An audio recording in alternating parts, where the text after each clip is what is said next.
Agradezco a las personas organizadoras, a los líderes de América Latina, en la Corporación Financiera Internacional. El tema que nos convoca, repensando el modelo de liderazgo de América Latina y el Caribe, es un tema que confieso que me apasiona mucho y además constituye uno de los ejes de trabajo de esta Comisión Interamericana de Mujeres.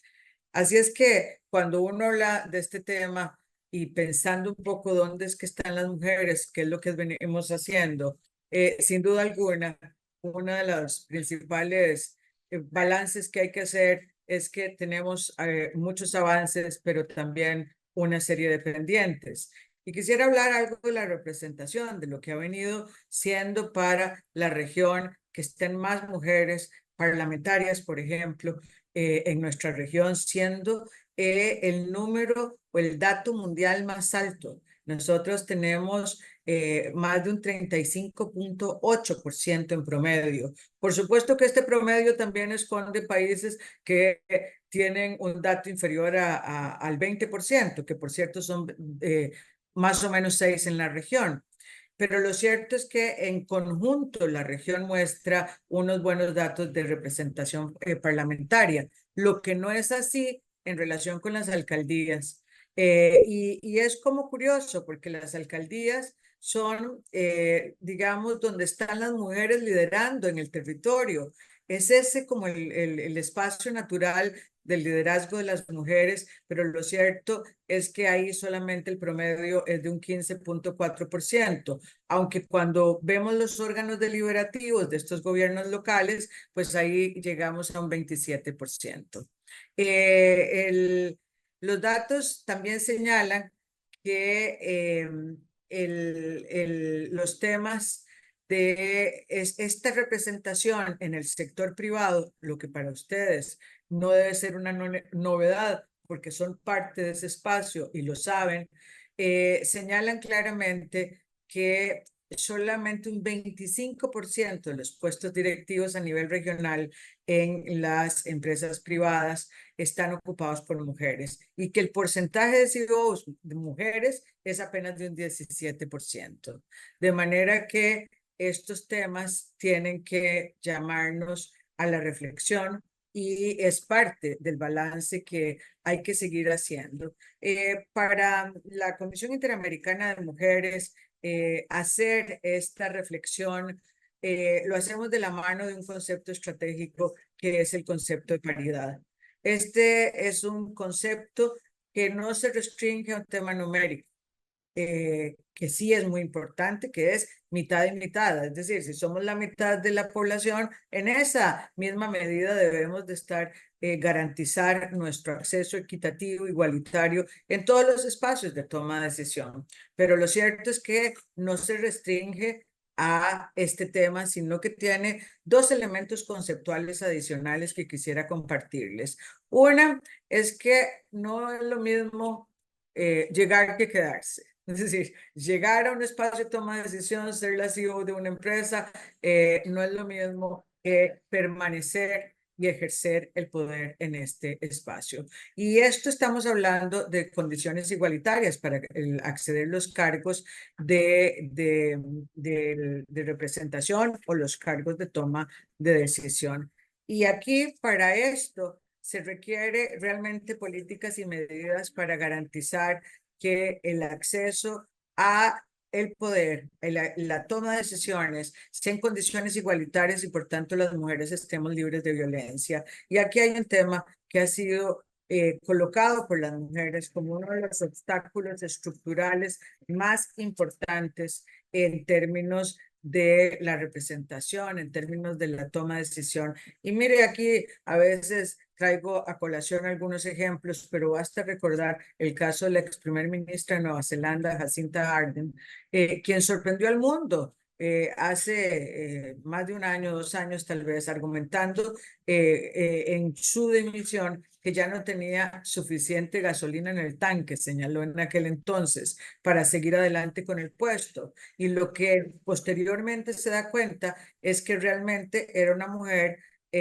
sujeta a una campaña de odio y de difusión de mentiras sin precedentes en las redes sociales, como se señaló por parte de algunas personas representantes de su partido. Es decir, la violencia hace que las mujeres sean excluidas de los procesos de toma de decisión, pero ahora se exacerba esta violencia cuando la violencia se ejerce en los medios digitales, en los cuales realmente en un minuto pueden destrozar en un segundo más bien, destrozar la integridad física de una mujer, destruyendo fotos con contenidos que son privados, etcétera. Pero también quiero argumentar el tercer elemento de lo que consideramos paridad, porque este es un elemento de los que quisiera señalar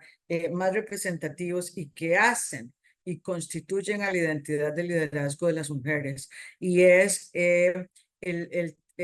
asunto de tener una agenda sobre la cual trabajar. Y como las mujeres somos las herederas de milenarias de esas agendas, de esas estafetas que miles de mujeres han venido luchando. De manera que cuando se llega a los puestos de toma de decisión, las mujeres tenemos un compromiso ético con esta agenda, con escuchar las voces de las mujeres, con representar a las mujeres desde estas vocerías y desde estas necesidades que se han venido articulando y sistematizando. Y aquí quisiera hacer alguna contribución en relación con algunos de los temas que como Comisión Interamericana estamos produciendo, que tienen que ver con las voces de las mujeres, que tienen que ver con esta agenda y que tienen que ver con los instrumentos para ejercer liderazgos que sean transformadores, que vengan desde otro lugar, que interpelen la situación, el status quo y que por supuesto interpelen al patriarcado y esta distribución segmentada que existe de la sociedad y que nos abra mayores posibilidades. Y en esto, una de las mayores contribuciones ha sido el desarrollo de instrumentos jurídicos que tienen altos estándares para el ejercicio de los derechos de las mujeres. Me refiero, por ejemplo, a la ley modelo sobre violencia política. Estas leyes han sido realmente muy usadas en cada uno de los países que han logrado avanzar en tener leyes de violencia política. Me refiero a Costa Rica, Ecuador, Panamá, entre otros. Pero también hay un protocolo que tiene que ver con los partidos políticos, porque estos partidos políticos, sin duda alguna, son un elemento esencial en la vida democrática de los países y constituyen uno de los grandes responsables de la democracia y de lograr en el mundo de lo político la participación de las mujeres. Pero quiero también hacer una contribución enorme que estamos haciendo en relación con los derechos económicos de las mujeres y son ustedes quienes tienen muchísimo que señalar sobre este tema, los derechos económicos de las mujeres. Desde nuestro criterio es uno de los más rezagados en relación con lo que ha sido, por ejemplo, el de violencia política, que tiene, o el derecho a vivir una vida en general libre de violencia, que hay una construcción jurídica muy adelantada en nuestros países, a pesar de que sigue y continúe la cantidad escandalosa de violencia contra las mujeres. Pero lo cierto que hablar de los derechos políticos tiene un tema estructural que es los cuidados. Estos cuidados han venido siendo colocados como realmente la base que permitiría a las mujeres redistribuir los cuidados, dejar de hacerlos en soledad, traer a otros actores, estos actores por supuesto que es el Estado, los sindicatos, la empresa privada y por supuesto los hombres, pero sobre todo colocarlo como un derecho donde actúe entonces el Estado con unas enormes competencias. Esto liberaría un recurso humano que está destinado a cuidar y que puede socializarlo en una sociedad que no viva desde el abandono, sino desde los cuidados y que pueda entonces promover que todo el talento humano de las mujeres también se inserte laboralmente, competitivamente y ayude en lo personal, en sus propios ingresos y al crecimiento de nuestros países. Y son ustedes mujeres y hombres, pero particularmente las mujeres que están en las pymes o en las empresas pequeñas o en las empresas medianas, que están haciendo una enorme contribución en esto. Y por eso recientemente también publicamos una guía para la implementación de las medidas de cuidado en el sector privado,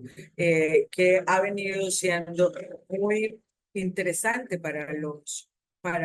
las empresas privadas, repensar un poco dónde está colocado el cuidado, dónde están las licencias, dónde están los permisos, cuál es el rol de los hombres que trabajan para las empresas en relación con los cuidados y cómo puede una empresa también empezar a hacer estos cambios culturales y atender de mejor manera el recurso humano que está colocado ahí. Por supuesto, también hay otros temas como la inclusión financiera, el tema de dónde están las mujeres ubicadas en el mundo de lo financiero, cuáles son los recursos que accesan, cuáles son las formas de entender los avales y si son las mujeres las que tienen la tenencia de los medios de producción para poder dar avales para poder financiar sus propios emprendedurismos o sus propias empresas. Este es un tema que requiere una profunda atención. El tema de la inclusión financiera también debe estar atravesado por el concepto de bienestar, de este bien común, de estas reglas generales de la inclusión de la sociedad. Y aquí, por supuesto, también estamos hablando de otro instrumento que son las medidas afirmativas para la inclusión laboral de las mujeres, y donde también discutimos una serie de medidas que pueden ser de carácter tributario, por ejemplo, como dar algunas exenciones a quienes tienen una participación de las mujeres rurales, por ejemplo, cuando uno tiene datos de una exclusión de más del 50% en muchos temas laborales, etcétera. Es decir, cómo las medidas afirmativas en el mundo laboral también funcionan. Yo voy a terminar haciendo una aproximación también a un concepto que me parece fundamental, porque todo lo que está alrededor de la participación de las mujeres en los espacios de toma de decisión está muy ligado al concepto de quién es líder, de qué se considera liderazgo. Y este concepto, en términos generales, está absolutamente construido desde las referencias de los hombres o de lo masculino. Por eso, cuando hablamos del liderazgo como comisión, hemos apostado por un ejercicio para cambiar la narrativa del liderazgo. Y aquí lo que estamos colocando es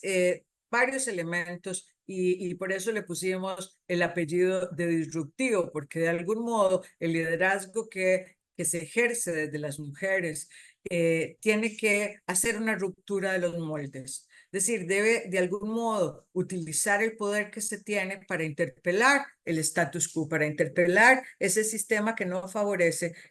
a las mujeres, que no las ayuda a estar en los puestos de decisión, que perpetúa la pobreza, que perpetúa la desigualdad. Y aquí hay un elemento básico con el cual lo hacemos y es el marco de alianzas estratégicas entre las mujeres. Y eso significa mirar a la otra, a la que está a la par mía, no como una rival con la que compito, sino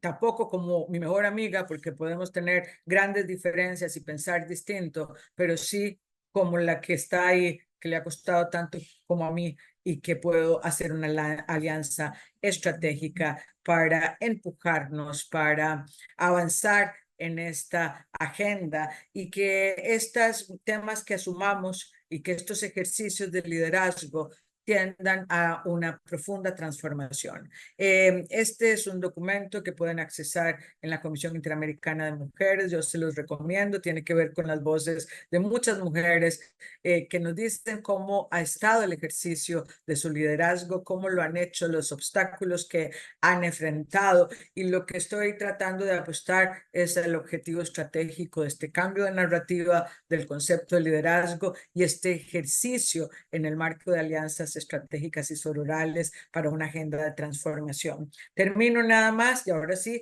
señalando que la agenda de la igualdad la hemos liderado históricamente las mujeres. Ojalá muchos hombres cada vez más se incluyan en este proceso de liderazgo de esta agenda. Y este tema de la acción de las mujeres y de la responsabilidad de las mujeres frente a la agenda es realmente uno de los ejes transformadores y uno de los ejes que nos dice por qué se puede y ejercer el liderazgo empresarial desde otros lugares que transformen y que realmente coloquen la agenda de la igualdad en el centro de este proceso y a la paridad como un elemento necesario para responder porque las mujeres debemos estar en todos los espacios. Espero que este Congreso tenga muchas luces sobre todos estos temas y empuje estas poderosas agendas. Un abrazo y que disfruten mucho este gran seminario.